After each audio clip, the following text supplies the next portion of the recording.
Did you know that Samsung is finally rumored to be building the wide Galaxy Fold everyone's been asking for, and the same leak already has a red flag that could ruin the whole point?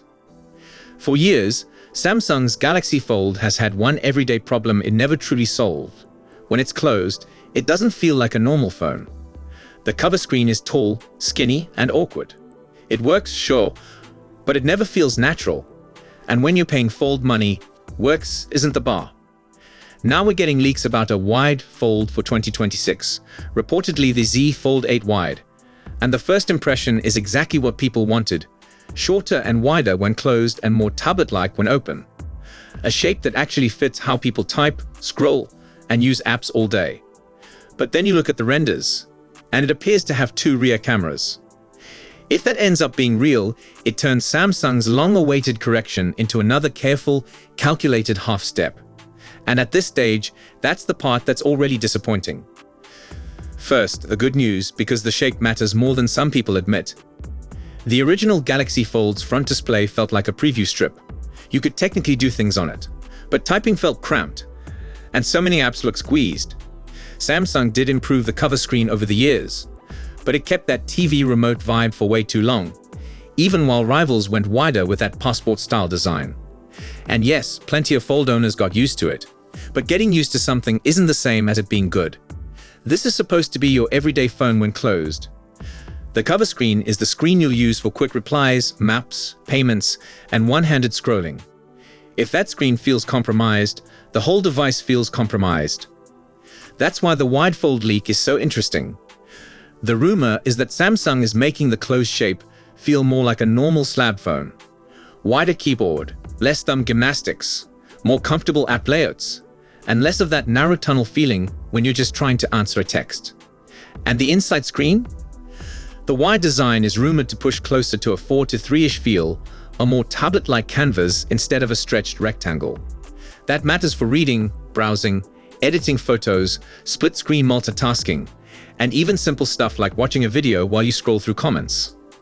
There's also a very specific rumor floating around, that the Fold 8 Wide's aspect ratio is close to the iPad's. If that's true, Samsung is aiming for something that feels like a compact tablet you can fold into your pocket, rather than a tall foldable that's always a little weird in both modes. Now here's where it gets spicy. How much wider are we talking? One report claims the Galaxy Z Fold 8 Wide is significantly larger than the standard Fold 8, not just a tiny tweak. The comparison being thrown around is basically the Wide is the one that finally looks like the device people imagined back when foldables were first teased. And the leak gets very specific with dimensions. For the regular Fold 8, unfolded dimensions are listed as 158.4 by 143.2 by 4.5. For the Z Fold 8 Wide, unfolded dimensions are listed as 123.9 by 161.4 by 4.9 millimeters. Now, ignore the numbers for a second and focus on what they imply. The Wide is wide. Wider in a way you notice instantly. Taller in the other orientation. Slightly thicker. And most importantly, it shifts the whole experience away from tall phone that opens bigger and towards small tablet that folds shut. That's a legitimate design direction. It's the direction Samsung has been slowly inching toward already. You can see the intent in recent generations. The Z Fold 7 moved toward a wider 21:9 cover display, and people liked it. Reviewers liked it because it made the closed phone feel less like a compromise. Owners liked it because it was simply easier to live with. The rumored wide Fold looks like Samsung taking that logic to the finish line. So why am I disappointed already? Because of those camera renders.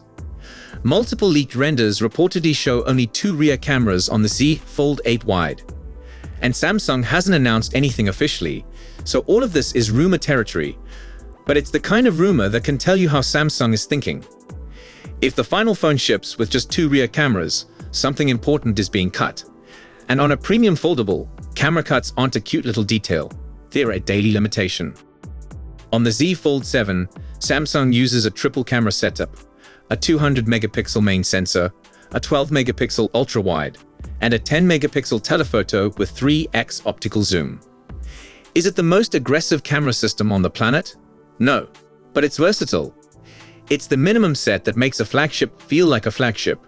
You've got your main shot, your wide shot, and your zoom shot, three basic tools that cover the moments people actually capture.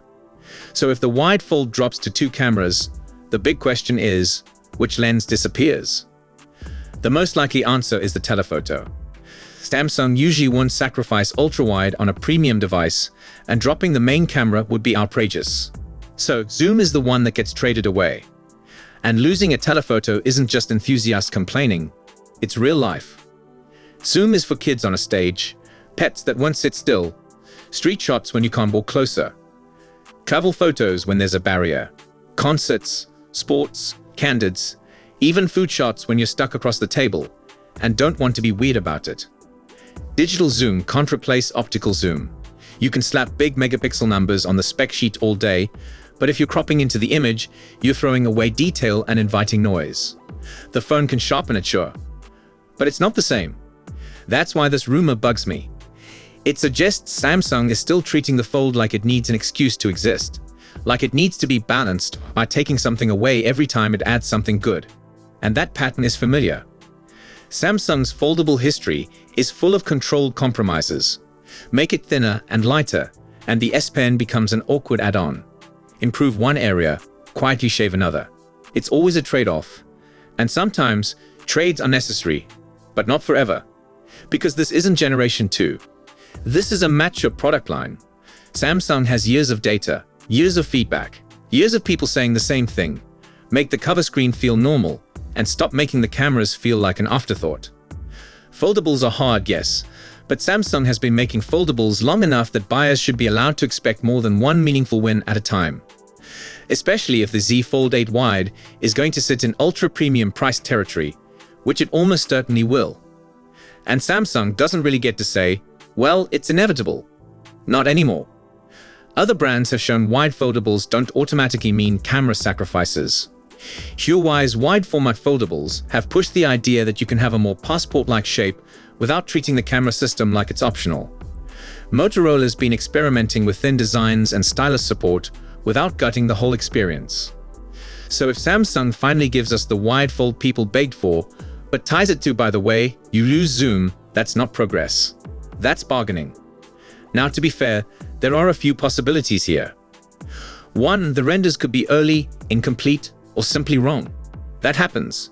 2, the wide fold could be positioned as a different product, not the ultra flagship version, meaning it's intentionally simplified. But if it's called Z Fold 8 Wide, and it's bigger and newer and launching alongside the main Z Fold 8, people will expect it to be premium, not stripped down. 3, Samsung could be doing something weird, like a 2-camera module that still includes a form of zoom through a periscope-like design. But that's unlikely, and the simplest answer is usually the real one. 2 cameras means 2 cameras. So here's the real question. Why would Samsung do this? The obvious guess is internal space. A wider design might change how components stack. Battery, hinge structure, cooling, and thickness targets might force a tighter layout. But look at the rumored thickness. 4.9mm unfolded for the wide versus 4.5 for the regular. If it's already thicker, you'd think there's room to keep a complete camera system. Which brings us back to the frustrating conclusion. This might not be about what's possible. It might be about product strategy. Samsung loves separating features across models, nudging you to the right device, and keeping upgrades spaced out. Fix the shape now. Keep the camera upgrade for later. Or fix the shape on this model and keep the full cameras on the other model. It's classic segmentation. But for a foldable, segmentation is risky because the product is already a compromise in price, durability perception, and repair anxiety for a lot of shoppers. The pitch has to be simple. It replaces your phone and your small tablet without making you give things up. That's why this wide fold rumor is such a big deal. If Samsung nails it, it could finally make the Z Fold feel like a normal phone when closed and a normal tablet when open. That's the dream. But if it lands with a weaker camera system than last year, it undercuts the dream immediately. It tells buyers, you can have comfort or you can have capability. And on a device this expensive, people want both. Now there's also the timing angle. These leaks point to an unpacked event in July or August 2026, with some uncertainty because Samsung's schedule has shifted a bit lately. And the subtext is clear. Samsung wants this out before Apple's rumored foldable arrives. If that's the case, then Samsung needs this wide fold to be a statement, not a cautious compromise, not a partial win. Because the moment a competitor shows up with a wide foldable that feels normal closed, tablet-like open, and still has a complete camera system, Samsung doesn't get to be the company that almost nailed it. So I'll say it plainly, I'm excited about the wide design. I'm tired of the remote control cover screen era. I want Samsung to ship the Z Fold people have been asking for. But if Samsung finally fixes the shape and then cuts the telephoto, that's not the fold we asked for. That's the fold we negotiated down to. If you want the wide fold but you refuse to accept a camera downgrade, hit like so more people see this, and subscribe because I'm tracking every major Z Fold 8 leak up to Unpacked. And comment on one thing. If Samsung ships the Z Fold 8 wide with only 2 rear cameras, is that a deal breaker for you, or do you not care as long as the screen is finally right? Do you think Samsung's playing it too safe? Or do you think the wide fold is the start of Samsung finally going all in again? Drop your take, and here's the challenge. The next time you use your phone today, pay attention to how often you rely on Zoom, even just a little. If you notice you use it more than you thought, you'll understand exactly why this rumor is such a big deal. See you in the next one. Thanks for watching.